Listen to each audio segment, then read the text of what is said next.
दोस्तों, हल्द्वानी मामले पर बड़ी अपडेट जो है वो सामने आ रही है और उस फैक्ट को मैं चैनल के माध्यम से आप लोगों के सामने रख रहा हूं जिस फैक्ट पर कोई बात करने को तैयार नहीं है। एक तरफ है गोदी मीडिया जिसने मुसलमानों को पूरी तरीके से हल्द्वानी मामले में विलन बना करके पेश कर दिया है, तो वहीं हमारे जो मुस्लिम यूट्यूबर पत्रकार हैं वो भी इस फैक्ट पर बात करने को तैयार नहीं है और ना ही वो सत्ता में बैठी हुकूमत से सवाल पूछने को तैयार है और ना ही वो विपक्षी पार्टियों से पूछने को तैयार है कि आखिरकार आप न्याय यात्रा तो निकाल रहे हैं, पर देश में मुसलमानों के साथ हल्द्वानी में जो अन्याय हुआ है उसके ऊपर कब बोलेंगे।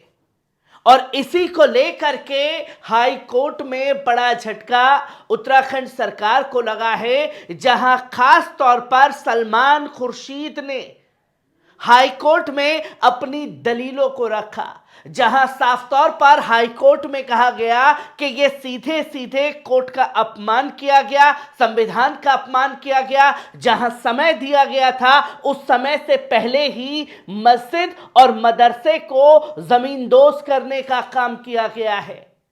जहां एक बड़ी बहस जो है वो खास तौर पर हाई कोर्ट के अंदर देखने को मिली और हल्द्वानी के पूरे मामले पर सॉलिड तरीके से सलमान खुर्शीद ने अपनी दलीलों को रखा और कहा कि अगर मस्जिद मदरसे को जमींदोज करने के लिए आपने नोटिस जारी कर दिया था, तो नोटिस के भी नियम है कि नोटिस जब आपको दिया गया तो 15 दिन के अंदर जो है आपको मोहलत दी जाती है आगे बढ़ने की, पर आपने नोटिस के अगले दिन ही इस काम को अंजाम दे दिया और वो भी ऐसे समय पर जब 14 तारीख को इसकी सुनवाई हाई कोर्ट में होनी थी। जिसके बाद एक बड़ा झटका लगा, जो दलीलें सरकार की तरफ से रखी गई उन दलीलों पर कोर्ट ने तवज्जो ना देते हुए सलमान खुर्शीद ने जो दलीलें रखी उसके ऊपर ध्यान देने की जरूरत है। जहां कई बड़ी बातें जो हैं वो सलमान खुर्शीद की तरफ से रखी गई, जहां हाई कोर्ट में पेश हुए सलमान खुर्शीद ने दलील दी और ध्वस्तीकरण की कार्रवाई की जा चुकी है और ऐसे में याचिकाकर्ता को कोई राहत नहीं दी गई। ऐसा क्यों किया गया, जो कि कोर्ट का और संविधान का मजाक बनाया गया उत्तराखंड में, और यह बताया कि उचित कानूनी प्रक्रिया का पालन करते हुए ऐसा नहीं किया गया। उन्होंने दावा किया कि याचिकाकर्ता को नोटिस दिए जाने के 4 दिन बाद उसे जमींदोज कर दिया गया, जबकि कानूनी प्रक्रिया ये कहती है कि अगर किसी को नोटिस दिया गया है तो आपको जवाब 15 दिन के अंदर देना होता है, वो हाई कोर्ट का रुख कर सकता है। पर आपने इतनी भी मोहलत जो है वो नहीं दी और आखिरकार प्रशासन को इतनी जल्दीबाजी क्यों थी मस्जिद और मदरसे को जमींदोज करने की।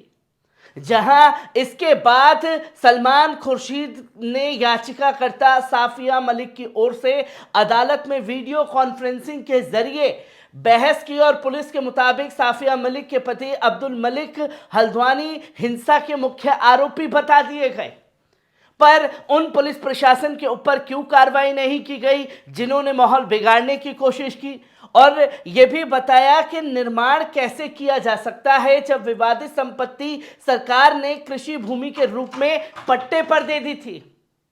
यह कहा गया कि जब पट्टे पर जमीन दे दी गई थी तो सरकार की उसमें महत्वता नहीं रह जाती, आप वसूली कर सकते थे उस जमीन की क्योंकि आप पूरे हल्द्वानी में वसूली कर रहे हैं, पर मस्जिद मदरसे की जमीन को ही क्यों टारगेट किया गया, यह सबसे अहम सवाल पूछा गया है सलमान खुर्शीद के जरिए।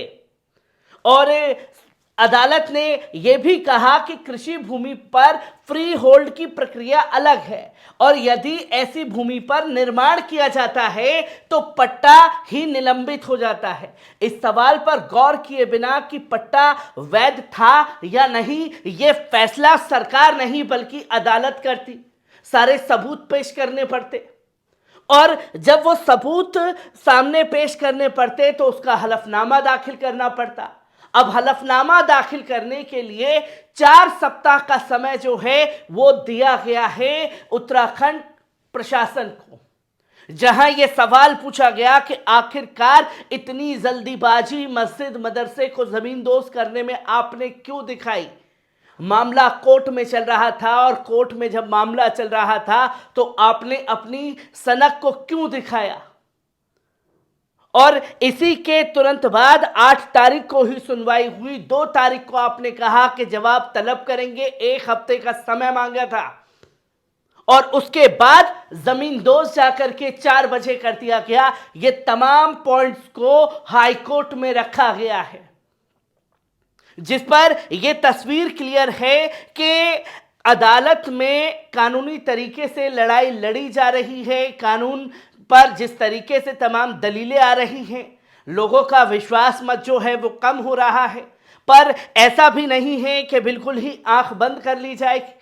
अब खबर है तो उसे आपके सामने रखना पड़ेगा। जो सॉलिड तरीके से तमाम चीज़ों को रखा गया है सलमान खुर्शीद के ज़रिए, उन चीज़ों को भी देखना समझना ज़रूरी है। और ये भी सबूत जो हैं सलमान खुर्शीद के ज़रिए रखे गए, जो मैंने कल आप लोगों के सामने बताया कि पहले ही इंटेलिजेंस विभाग ने 1 बार नहीं बल्कि 8 बार ये कहा कि उस जगह पर हिंसा भड़क सकती है, आपको कोई भी जमींदोज नहीं करना है। पहले 31 तारीख को कहा गया कि आप संवेदनशील जगह पर ज़्यादा उत्सुकता ना दिखाएं।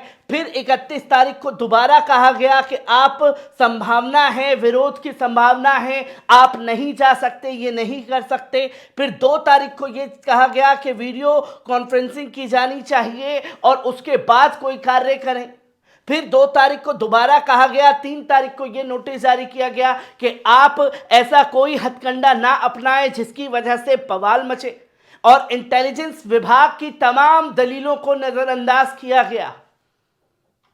यानी कि यह साफ है कि जानबूझ करके पुलिस प्रशासन द्वारा इस प्रक्रिया को अंजाम दिया गया, माहौल बिगाड़ने के लिए, जो कि दलीलें सामने रखी गई। और कोर्ट में यह भी कहा गया कि 8 तारीख को सुनवाई हुई थी, जो कि सामने है। 14 तारीख को यानी कि 6 दिन बाद 1 हफ्ते का समय मांगा था। कल दलीलें रखनी थी। कल अगर कोर्ट जो फैसला लेता उसके बाद क्या यह हिंसा होती, अगर कोर्ट मस्जिद मदरसे के खिलाफ फैसला भी दे देता। पर प्रशासन को अपनी सनक दिखानी थी, जो लेटर भी यहां जारी किया गया और आपने साफ तौर पर कहा है कि स्टे ऑर्डर है, कोई कार्रवाई नहीं की जानी चाहिए। स्टे लगा रखा था, उसके बावजूद संविधान की अदालत की धज्जियां जो हैं उत्तराखंड प्रशासन द्वारा अब उतारी गई। और फिर इसके साथ साथ अहम जानकारी ये भी कि बीते 7 दिन से कर्फ्यू लगा हुआ है बनभूलपुरा में। और बनभूलपुरा में आज जो है कर्फ्यू में छूट दी गई है। जहां रोजमर्रा की जिंदगी जीने के लिए जो जो सामानों की जरूरत पड़ती है, दुकानें खुलेंगी। जैसे दूध वूध की समस्या बच्चों को लेकर के आ रही है, उन गाड़ियों को आने जाने की इजाज़त दी जाएगी। तमाम चेकिंग के बाद ही उन्हें अंदर बनभूलपुरा में एंटर करने दिया जाएगा। खाने पीने के सामान, फल फ्रूट, सब्जी वगैरह की तमाम चीज़ों की राहत जो है वो आज से दी जा रही है, जिसकी जानकारी सामने आई है और कल इसकी जानकारी दी गई। तो वहीं एक हेल्पलाइन नंबर भी कमिश्नर द्वारा, दीपक रावत द्वारा ये जारी किया गया है, जहां कमिश्नर दीपक रावत ने यह कहा है कि 8 तारीख को जो हिंसा हुई है, क्योंकि लोग ये हो सकता है कि उस जगह पर ना बोले, एक जगह पर आकर के, जो कि बताया गया कि नैनीताल हल्द्वानी शहर बनभूलपुरा में मजिस्ट्रेट दीपक रावत को दी गई है। और आयुक्त दीपक रावत ने लोगों से अपील की है कि किसी भी घटना से संबंधित कुछ साक्ष्य बयान दर्ज कराने हैं तो व्यक्ति 1 सप्ताह के अंतर्गत कुमाऊं मंडल नैनीताल के कैंप में जाकर के उस जानकारी दे कि क्या अहम सबूत जुटाए जा सकते हैं।